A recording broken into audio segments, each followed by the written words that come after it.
We covered the topic of imaginary numbers yesterday. I want to go over it again today. We had some clarification questions on a few things here, so I want to break this down a little bit simpler, a little bit more slowly here. So, yesterday we started off by saying that anytime you have a square root and you multiply it by itself, you always get the number on the inside of it, without fail. And you can test this because most of you know the square root of 25 is 5, because 5 times 5 is 25. And I just said 5 times 5 is 25. We could do this with any square root. Most of you know that's 9, because 9 times 9 is 81. So 9 times 9 is 81. So you get into Algebra 2 in college level algebra, they throw this I, and this is a variable relating to negative roots. So they chose I for imaginary, and I is represented as the square root of -1. So following this pattern, what do you guys think that the square root of -1 times the square root of -1 would be? Anybody?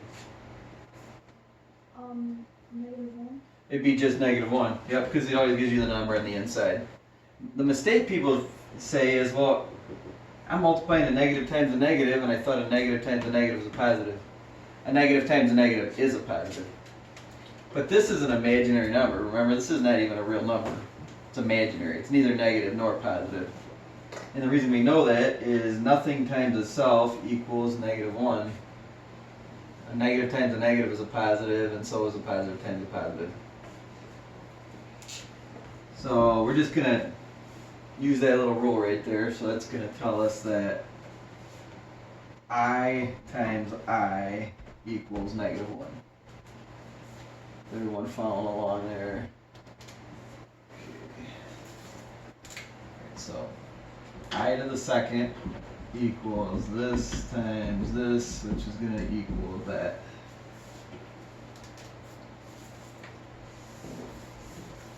Okay, so I to the third is going to be this times this times this. Anybody like to contribute as to what you would do on that one? Yep.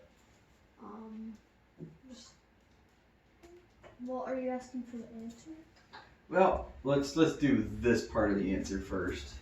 -1. Alright, so that's going to be -1. And since there's only one of these left, does anybody know what I'm going to put in right there for that? Just -1? Nope.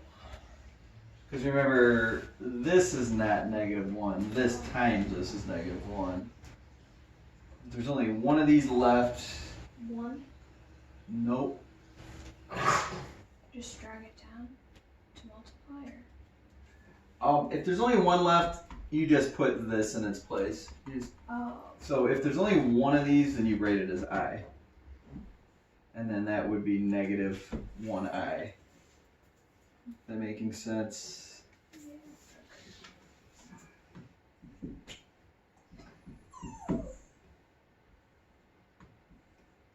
And then I to the fourth. Anybody think they can explain how this one works? If you just circle by groups of 4, it automatically be a positive one, because like groups of 2 equals a -1. But 2 negative ones equal a positive 1. Yep. Perfect. So I to the fourth, well, that's I to the second, which we just said was -1, right? And a negative times a negative is a positive. So I to the fourth is going to equal +1, right? Okay, so if you're struggling with this, my advice would be make this little table right here. And I'm going to also make my ones look like this so you don't mistake them for I's.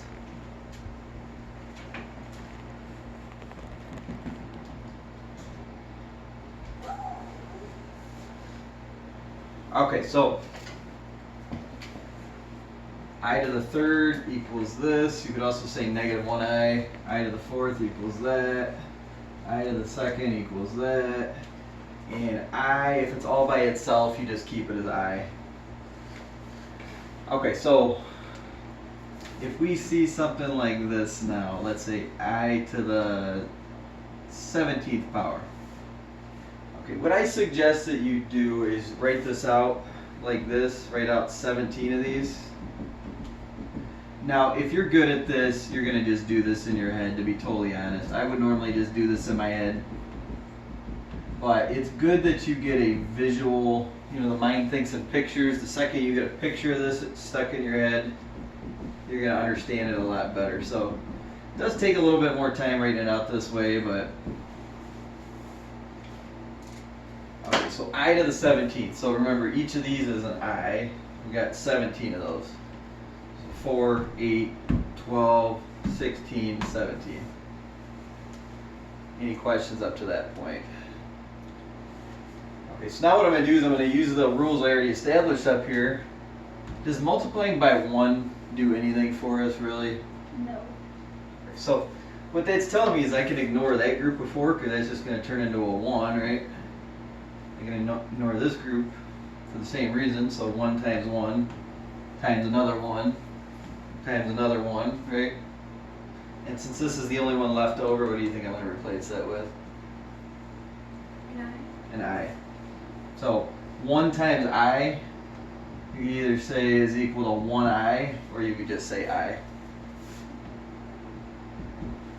That's the basics of this. So if, let's just change this slightly here and make this I to the 15th power.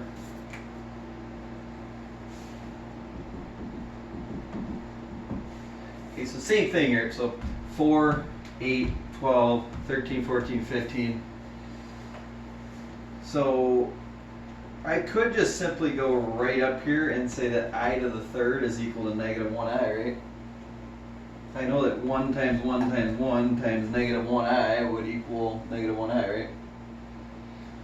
So every time you do this, you're either going to get one of 4 answers. You're either going to get I, you're either going to get negative 1, you're either going to get negative 1i, which is the same as negative I, or you're going to get 1. And that's it.